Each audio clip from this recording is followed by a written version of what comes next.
Important reverse of Odisha. प्रथमे आमे देखिबा महानदी विषय। महानदी ओडिशार सबुठारु बड़ और गुरुत्वपूर्ण नदी अटे। एही नदीर उत्पत्ति स्थल छत्तीसगढ़ राज्यर सिहावा हिल। ओडिशार प्रसिद्ध हीराकुद डैम महानदी उपरे निर्मित अटे। महानदी मुख्यतः संबलपुर और कटक जिला दे प्रवाहित होता है। महानदीर अवबाहिका क्षेत्र प्रायतः 1,41,589 वर्ग किलोमीटर ठारू 1,39,681 वर्ग किलोमीटर अटे।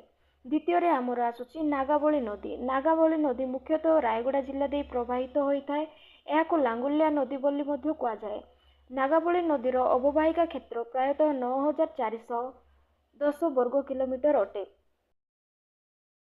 तृतीय गुरुत्वपूर्ण नदीटी ब्राह्मणी नदी अटे। यही नदीटी शंख नदी एवं साउथ कोयल नदीर मिश्रण गठित होता है। यह ओडिशार द्वितीय बृहत्तम नदी अटे। यही नदीटी बे ऑफ बेंगल रे मिसिबा पूर्व बैतरणी नदी सह मिसी थाए। यही नदीर अवबाहिका क्षेत्र 39,033 वर्ग किलोमीटर ठारू 39,268 वर्ग किलोमीटर अटे। बैतरणी नदी। बैतरणी नदीर उत्पत्ति स्थल केउझर जिला। यह सर ऑफ ओडिशा बोली जना जाय थाए। यार अवबाहिका क्षेत्र प्रायतः 10,982 वर्ग किलोमीटर अटे। वंशधारा नदी। वंशधारा नदीर उत्पत्ति स्थल कलाहांडी जिला।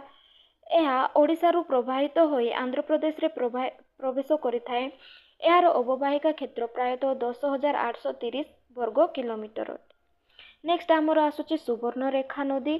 सुवर्णरेखा नदीर उत्पत्ति स्थल झारखंड राज्यर रांची प्लाट्यू अटे। यह तीनोटी राज्य दे प्रवाहित होता है जहाँकि झारखंड, वेस्ट बेंगल एवं ओडिशा। सुवर्णरेखा नामटीर अर्थ स्ट्रीम ऑफ गोल्ड बा सुनार धार अटे। यार अवबाहिका क्षेत्र 18,951 वर्ग किलोमीटर अटे। 7 नंबर नदीटी इंद्रावती नदी। यह गोदावरी नदीर एक मुख्य उपनदी अटे। यह कलाहांडी एवं नवरंगपुर जिला दे प्रवाहित होता है। इंद्रावती नदीर अवबाहिका क्षेत्र प्रायतः 41,700 वर्ग किलोमीटर।